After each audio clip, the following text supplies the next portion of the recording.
हरे कृष्णा। सभी का स्वागत है। भगवत गीता पाठ चल रहा है। श्री कृष्ण बहुत ही अनमोल ज्ञान दे रहे हैं। अब चौथा अध्याय ज्ञान योग के बारे में चर्चा हो रही है। भगवान ज्ञान योग में क्या क्या बता रहे हैं। भगवान ने लास्ट एपिसोड में बताया कि उनके आने के कारण क्या क्या हैं। वो भक्तों का उद्धार करने के लिए आते हैं और राक्षसों का नाश करने के लिए आते हैं और धर्म की स्थापना के लिए आते हैं। उसके बाद भगवान कह रहे हैं कि जो मनुष्य मेरी भक्ति करता है वो मेरे धाम जाने के अधिकारी बन जाता है।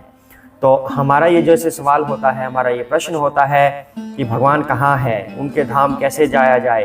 क्या कहीं पे ऐसा धाम एग्जिस्ट करता है? कोई भगवान नहीं है, सिर्फ यही धरती है, यहीं पर हम रहते हैं, यहीं पे हम नष्ट हो जाएंगे। नहीं, लेकिन भगवान ने ये स्पष्ट कर दिया था लास्ट वाले एपिसोड में कि जो मेरी भक्ति करेगा वो मेरे सनातन धाम को प्राप्त होगा। हरे कृष्णा। अब आगे बढ़ते हैं कि आगे अब भगवान इस संदर्भ में क्या कह रहे हैं। उससे पहले हम भगवान की वंदना करते हैं, गुरु महाराज की वंदना करते हैं, ताकि उनका आशीर्वाद हमें मिल सके और हमारा ये पाठ सफल हो सके। हरे कृष्णा। ओम अज्ञानतिमिरान्धस्य ज्ञानाञ्जनशलाकया चक्षुरुन्मीलितं येन तस्मै श्रीगुरुवे नमः। श्रीकृष्ण चैतन्य प्रभु नित्यानंद श्री अद्वैत गदाधर श्रीवासादि गौरभक्तवृंदा। हरे कृष्णा कृष्ण कृष्ण हरे हरे, हरे राम राम राम हरे हरे। हरे कृष्णा। तो आगे बढ़ते हैं, भगवान क्या कह रहे हैं अब।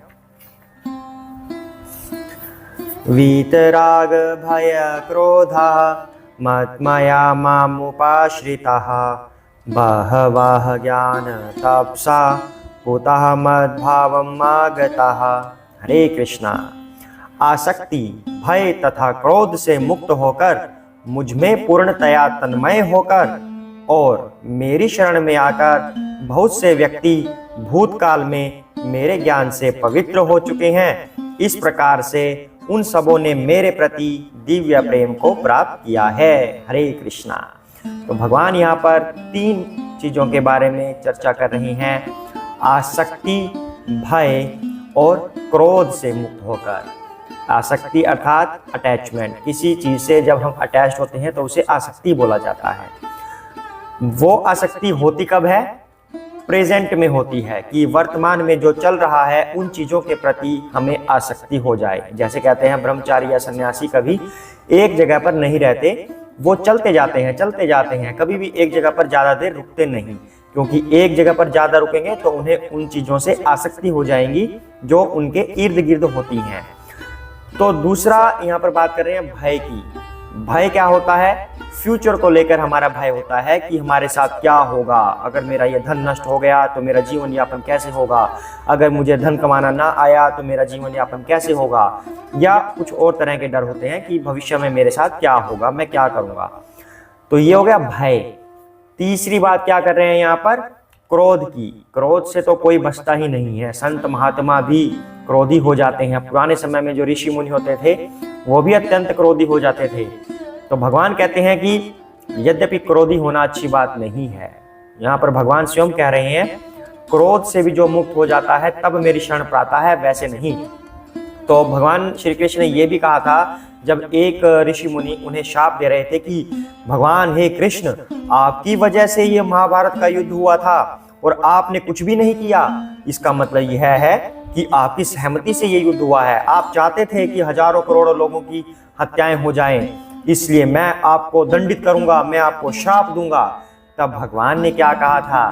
भगवान ने ये बोला था कि हे ऋषि मुनि रुकिए, मेरे ऊपर किसी श्राप का कोई प्रभाव नहीं पड़ेगा, मैं इन चीजों से परे हूं। लेकिन अगर आप मुझे श्राप देंगे तब जो तपस्या आपने आज तक की है वो सब नष्ट हो जाएगी, उसकी सारी ऊर्जा इकट्ठी की हुई सब खत्म हो जाएगी श्राप के साथ।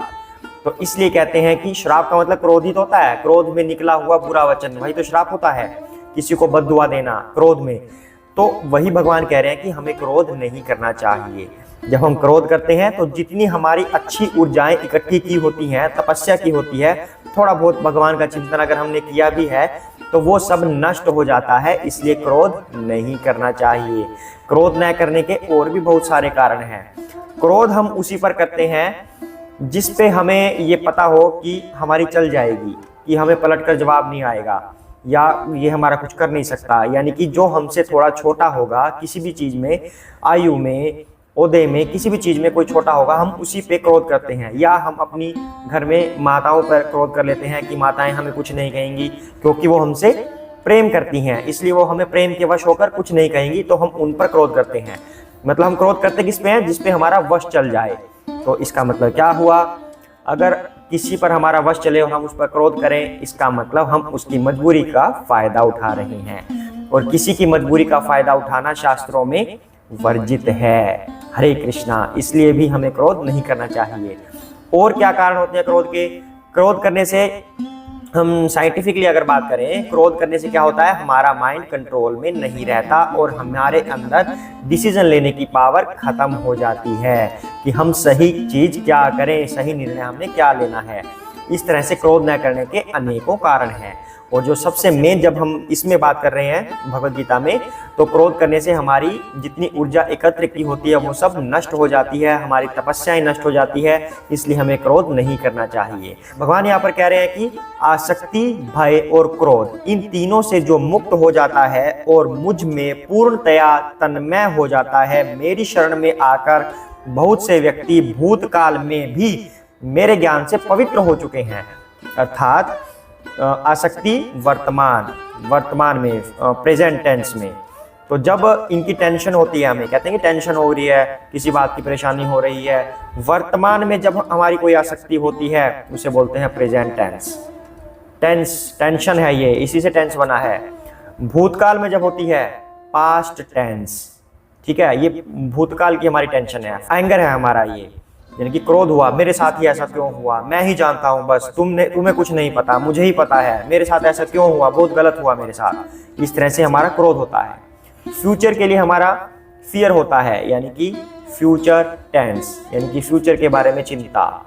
तो ये भगवान तीन चीजें हमें बता रहे हैं कि जो इन तीनों से मुक्त हो जाता है, ये सोच लेता है कि जो हुआ भगवान की इच्छा से हुआ, यानी कि पास्ट के बारे में टेंशन खत्म, जो होना है भगवान की इच्छा से होना है, और भगवान मेरे साथ हैं, इसलिए मेरा सब अच्छा ही होगा, मेरे साथ कोई बुरा नहीं हो सकता। तो ये हो गया फ्यूचर टेंस की समाप्ति। तो ये फ्यूचर के बारे में जो टेंशन है वो खत्म हो जाएगी। प्रेजेंट में कि मेरी किसी पदार्थ के प्रति आसक्ति नहीं है, मटेरियल चीजों के प्रति आसक्ति नहीं है, मेरी आसक्ति भगवान के चरण कमलों में है, भगवान की भक्ति से मेरी आसक्ति है, तब हमारी प्रेजेंट की टेंशन खत्म हो जाएगी। हरे कृष्णा। ये यहाँ पर भगवान कह रहे हैं कि वो मेरे दिव्य प्रेम को प्राप्त होगा जब हम इन तीनों चीजों के बारे में सोचना बंद कर देंगे, किसी चीज से आसक्ति और पास्ट की हमारी जो क्रोध होता है पास्ट के प्रति कि मेरे साथ ऐसा क्यों हुआ, वैसा क्यों हुआ, फ्यूचर के प्रति हमारा भय, जब हम तीनों से छूट जाएंगे तो ऑटोमेटिकली कि हमारे पास कुछ और कार्य बचेगा नहीं दिमाग में सोचने का। दिमाग में ये चीजें सोचते हैं, हम किसी चीज से अटैच होते हैं वो सोचते हैं, किसी चीज के बारे में क्रोधित होते हैं वो सोचते हैं, किसी चीज से हमें डर होता है वो सोचते हैं। जब ये तीनों चीजें हमारे दिमाग से निकल जाएगी, हमारा दिमाग शांत हो जाएगा। तब शांत दिमाग हमेशा भगवान की दिव्य प्रेमामय भक्ति को प्राप्त होता है। यही भगवान यहाँ पर कह रहे हैं। हरे कृष्णा। आगे बढ़ते हैं।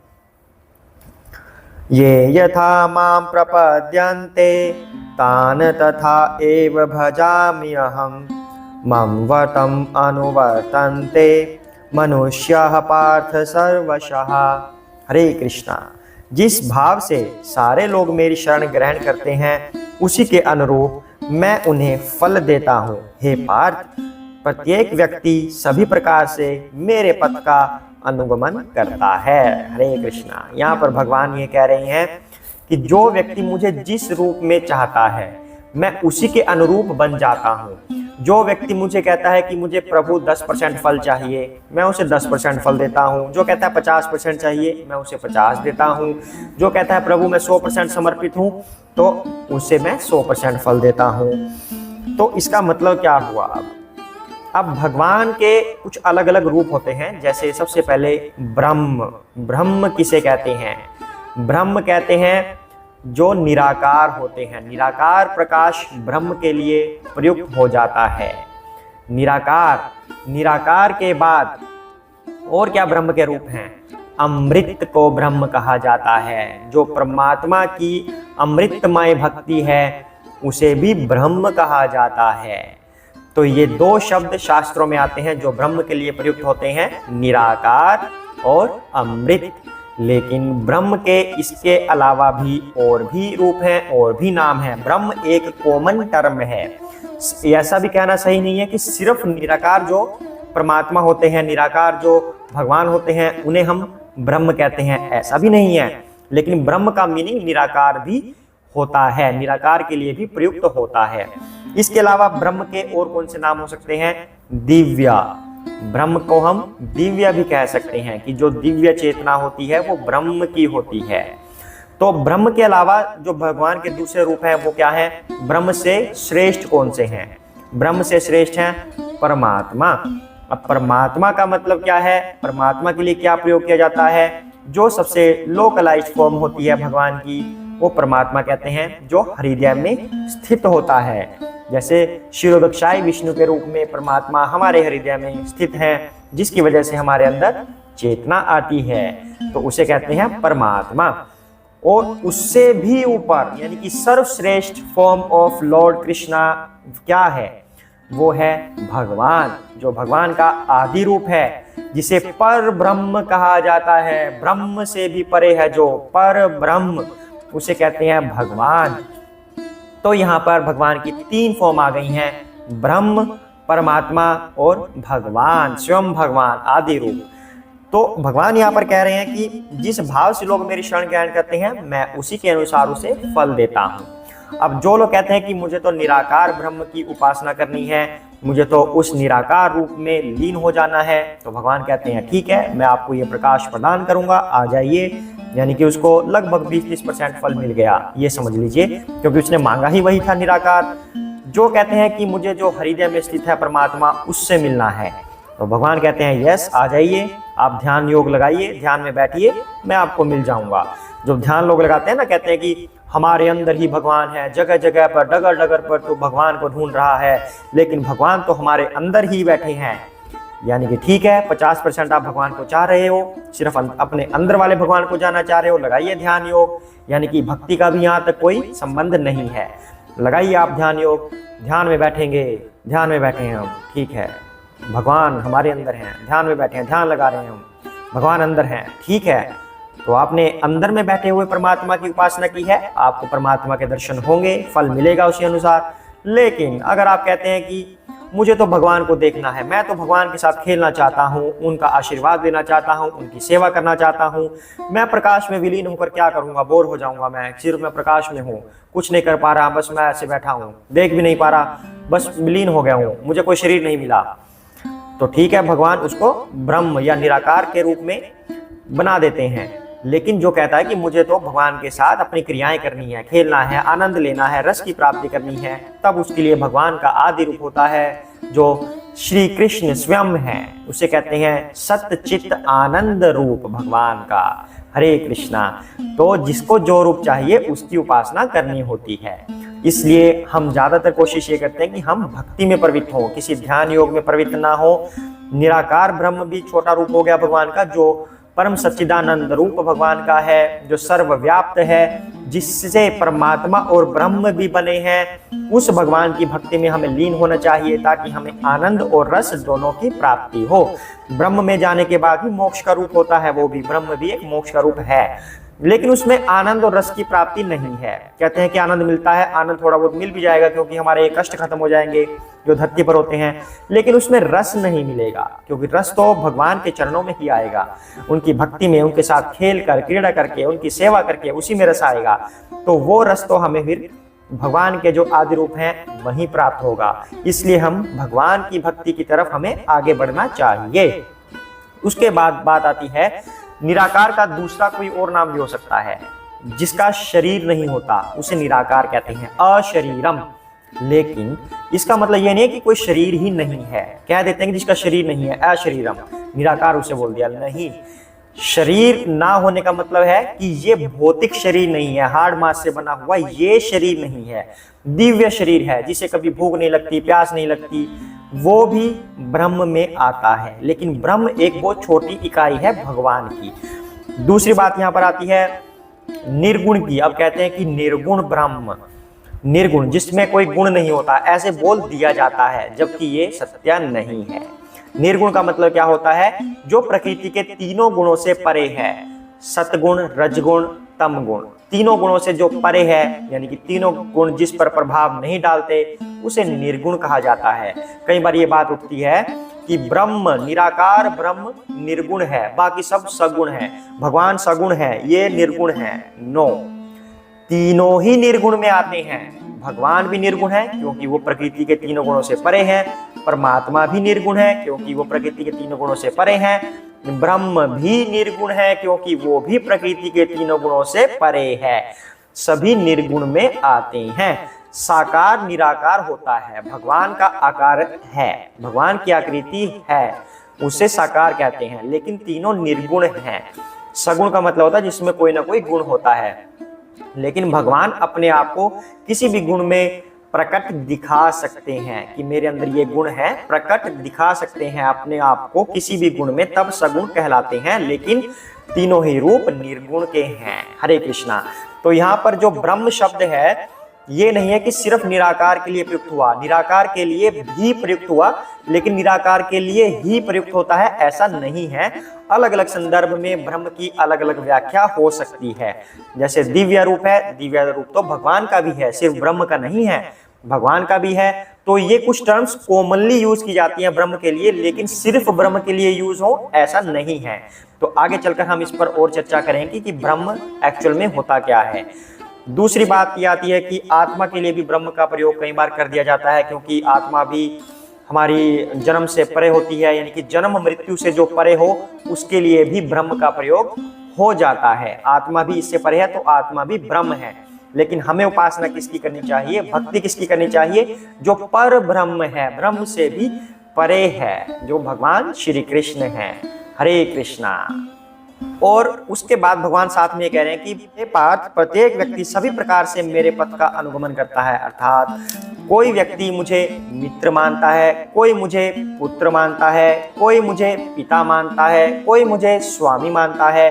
तो जिस रूप में वो मुझे भजता है, मैं उसे उसी रूप में दर्शन देता हूँ, उसी के अनुरूप उसके साथ कार्यान्वित होता हूँ। अगर मुझे कोई पुत्र मानता है तो मैं उसके पुत्र की तरह ही उनके साथ व्यवहार करता हूँ। कोई मुझे स्वामी मानता है तो मैं स्वामी की तरह ही उनकी रक्षा करता हूँ, पिता की तरह ही उनकी रक्षा करता हूँ। ये यहाँ पर भगवान कह रहे हैं, अर्थात हम जिस तरह से भगवान को चाहेंगे उसी तरह भगवान बन जाते हैं। हरे कृष्णा। आज के लिए हम इतना ही करते हैं। आज भगवान ने बड़ी सुंदर बात हमें बताई है। जो हमारे डेली रूटीन में सवाल होते हैं, प्रश्न होते हैं भगवान के प्रति, उनका भगवान बड़ी सरलता से उत्तर हमें दे रहे हैं। सबसे बड़ा प्रश्न तो हमारा यही होता है कि हम भगवान को किस रूप में पूजें। तो भगवान कह रहे हैं किसी भी रूप में आप मुझे पूज सकते हो, निर्गुण के रूप में, परमात्मा के रूप में, या मेरे आदि रूप में भगवान श्री कृष्ण के रूप में आप मुझे पूज सकते हो, मेरी भक्ति कर सकते हो, या माता पिता के रूप में, पुत्र के रूप में, पिता के रूप में, ऐसे भी तुम मेरी भक्ति कर सकते हो। जिस रूप में आप चाहोगे मैं उसी रूप में आपके साथ व्यवहार करूंगा, लेकिन डिपेंडिंग अपॉन कि हम कितना % भगवान के पास जाना चाह रहे हैं। अगर हम 100% जाना चाह रहे हैं तो हमें श्री कृष्ण की भक्ति में लीन होना होगा। हरे कृष्णा। आज के लिए इतना ही करते हैं। सभी साथ में बोलेंगे जय श्री कृष्ण चैतन्य प्रभु नित्यानंदा श्री अद्वैत गदाधर श्री वसादि गौर भक्त वृंदा। हरे कृष्ण कृष्ण कृष्ण हरे हरे, हरे राम राम राम हरे हरे। हरे कृष्णा।